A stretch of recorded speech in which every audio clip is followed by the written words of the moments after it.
直到69年前的今天，由福昌起义推翻了满清专制腐化王朝，才能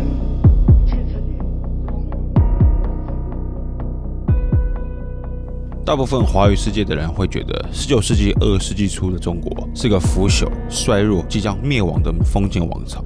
但你知道吗？1914年时，全世界有84.4%的土地被欧美帝国主义殖民。换言之，在19世纪末、20世纪初，被殖民是正常，没被殖民才是不正常。这期节目来聊一聊，为什么中国没被西方殖民？1840年鸦片战争以后，中国逐步成为半殖民地、半封建社会，国家蒙辱，人民蒙难，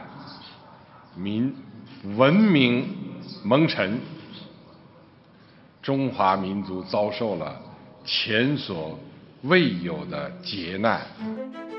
我相信很多人会感觉这问题有什么好研究的？毕竟大家从小就是被教育，晚清就是腐败保守的封建帝国。虽然1860年代起的洋务运动曾想力挽狂澜，但与明治维新后的日本一比，晚清的改革就被描绘为彻头彻尾的失败。但真的是这样子吗？日本的成功就等于中国失败吗？你可能会认为是啊，毕竟日本以如此小的国土击败了体量庞大的大清，中国的洋务运动显然就是玩假的，所以日本是成功的，中国是失败的。然而，这样的逻辑没有办法解释为何当时的中国没有被列强瓜分、被殖民。事实上，正因为晚清洋务运动在某种程度上算是成功的，19世纪末、20世纪初的中国才没走上被殖民的命运。那么现在的问题是，从什么意义上来说，晚清中国的洋务运动算是成功的呢？我们拿当时亚洲其他的内陆型帝国来比较一下，就能一目了然。哪些帝国呢？分别是土耳其的奥特曼和印度的穆狗，这两个帝国都曾经是世界上1等1的强国。但你知道，在近代这两个穆斯林帝国丧失了多少土地吗？我们先来谈谈南亚的穆狗帝国。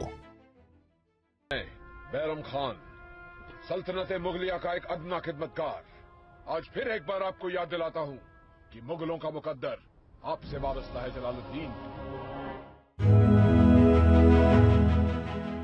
Mughal Empire 是南亚历史上第一个几乎统治整个印度次大陆的王朝。Mughal 在17世纪末、18世纪初的 Aurangzeb 皇帝任内达到鼎盛时期。我们来看看这份地图，西北角以蓝线画出来的区域是16世纪中叶 Mughal 的发家处，但在17世纪初时 ，Mughal 已经扩张到整个次大陆北方。再过100年，到了18世纪初时，也就是我们刚刚提到的 Aurangzeb 皇帝任内，只有次大陆南边的一角以及斯里兰卡没被穆狗控制，其他都在帝国管辖内。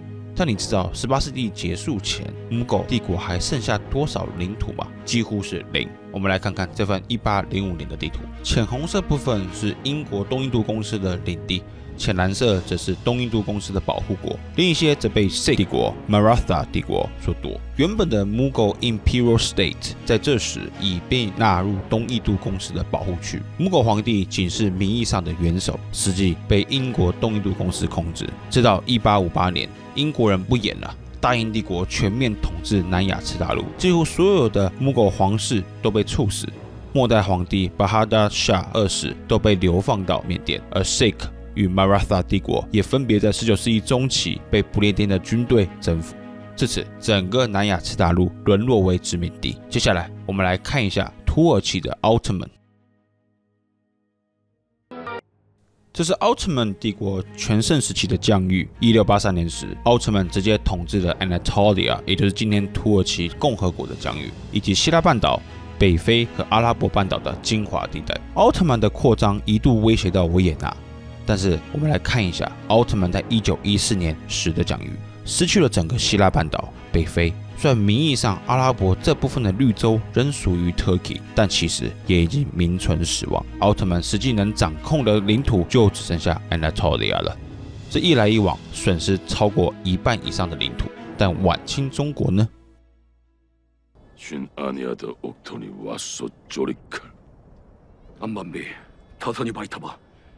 좋았군.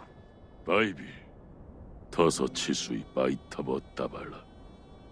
我们来看一下，这是嘉庆年间1820年的大清版图，深黄色部分是原明代中国的版图，浅黄色部分则是清朝时新增的领土，与原来明朝两京13省的面积比起来，翻了1倍以上。但最被中文世界的人诟病的晚清，究竟损失了多少领土呢？这是现今中华人民共和国的疆域。这里我们主要来检视一下晚清中国到底丧失了多少领土。当时损失的中国领土约莫是东北的大兴安岭以北的区域成了俄国的领土，今天新疆伊犁西的土地也独立出去，成了俄罗斯帝国的保护国，然后蒙古独立出去，成了蒙古国，再加上其他一些零零散散的小地方。换言之，从晚清到今天21世纪的中华人民共和国，中国没有像印度和土耳其那般丧失大面积的领地，绝大部分的中国领土仍掌握在满清的手上。根据知乎上一篇文章，18世纪中叶清帝国的领土面积大概是1316万平方公里，今天中华人民共和国领土的面积是960万平方公里，损失300多万平方公里的土地，损失比例仅27%。我这里说仅损失，是因为我拿晚清的例子与 Mughal India 还有 Ottoman Turkey 相比 ，Mughal 损失了100%的领土，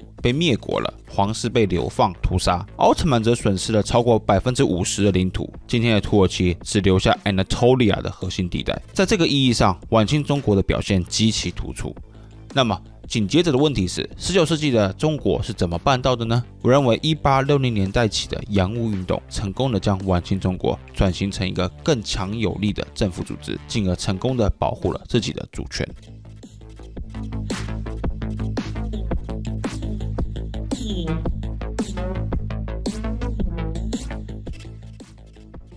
19世纪中叶，太平天国指导大清的经济核心区域江南。1853年，太平军拿下南京，以此为基地向四方扩张。此举使得清廷的财政受到严重打击，税收锐减，联系帝国南北的京杭大运河趋近崩毁。此举如同斩断了大清的经济命脉。此外，1860年9月30日，英法联军兵临北京，掳掠并烧掉了位于城外的圆明园。当时的中国遭内外夹攻。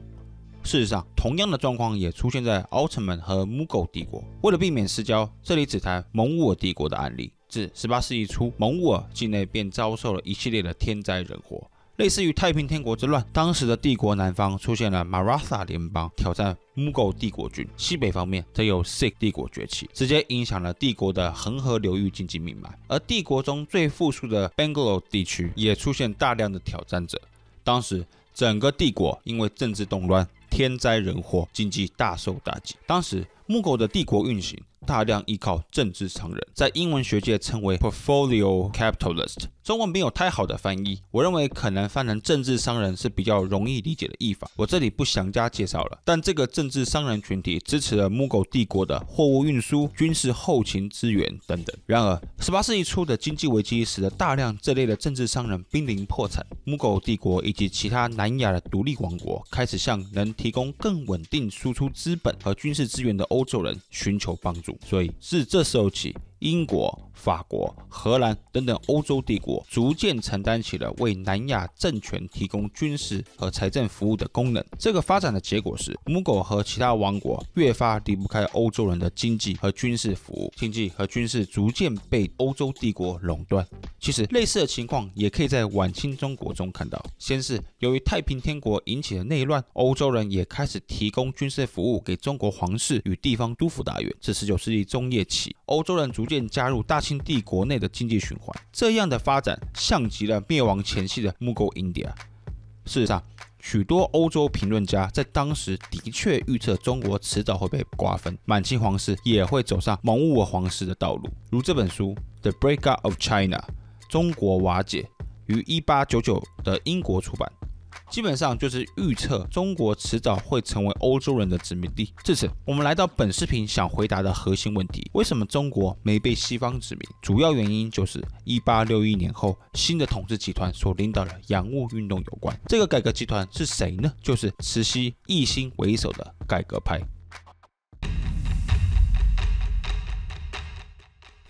1861年，咸丰皇帝去世，其命是长子继位，也就是日后的同治帝，并由满洲贵族肃顺等顾命8大臣联合辅政。然而，慈禧与恭亲王奕欣等人在咸丰死后很快就发动政变，史称辛酉政变，8大臣被踢出满清执政圈。在日后20世纪的2个中国政权——中华民国与中华人民共和国的官方历史叙事中，慈禧、奕欣领导的班子被描绘为腐败衰老的形象，尤其慈禧被后来的男性史家描绘为压倒封建帝国的最后一根稻草。在他们眼里，慈禧象征的是女人误国、衰老的集合体。但如果我们真的回到1860年那个当口，我们应该会有很不同的印象。要知道，辛酉政变以后，新的中国政治集团是相当年轻的，慈禧26岁，奕欣28岁，淮军李鸿章38岁，湘军领袖曾国藩可能是这批人中最老的，但也就49岁。你去查查同时期的欧美领导人，哪个政府的领导人这么年轻？绝大多数都是60、70岁的老男人。这是为什么近来有些西方史家开始称1860年代以后的中国是 Young China， 年轻的中国。那么，这个年轻的统治集团具体做了什么事情，让中国免于印度的沦陷道路呢？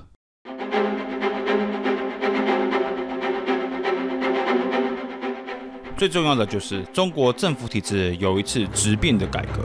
1860年代所建立的总理各国事务衙门，负责一切对西洋事务，也是从这时候起，大清开始派遣外交官到西方，正式建立起外交沟通渠道。从这时候起，任何外交事务都能透过这个渠道与西方进行沟通，这在母狗等亚洲帝国案例中是没有的。甚至日本在建立外交体系方面都没有大清做的及时。军事部分，晚清从未像印度那样依赖西方的军事服务。太平天国时期的清军主力湘军与淮军都是中国汉人控制的。虽然当时中国国内也有常胜军、常捷军这样外国人领导的部队，但指挥权都牢牢掌握在大清手上。1864年，大清攻陷太平天国首都天津以后，清廷付了一大笔钱解散了常胜军与常捷军。但欧洲人不是吃素的，只要中国国内秩序一不稳定，马上又会派军队到中国内陆，所以清廷必须有足够的财政资源来支撑新式军队的开发与维稳的治理需求。所以在财政方面，晚清政府开运了2项大宗税收来源，一是大清海关的建立，二是离京的设置。1859年，清廷任命依英国人领导建立中国第一个海关税务司。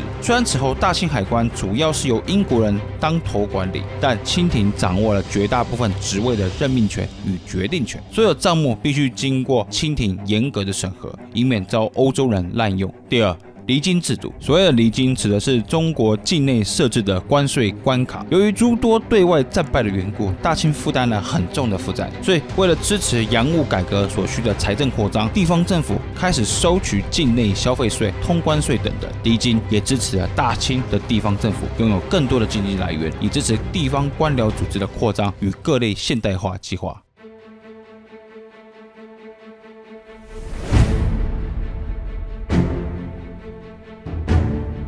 清政府所做的这些努力，虽然没能让中国如日本一样挤进殖民帝国之林，但洋务运动很大程度上保护了清帝国的主权。虽然中国往后仍有许多教案发生，甚至有像义和团之乱引起8国联军进攻中国的情况，但是大清对中国境内的控制，相当于当时世界其他国家来说强太多了。一个对照的例子是埃及政府。1882年，埃及政府控制不了开罗的民族主义者，许多西方人遭屠杀，这引起了大英帝国的直接军事介入。英国快速击败埃及军，并拿下埃及中央政府，开启了英国殖民埃及的时代。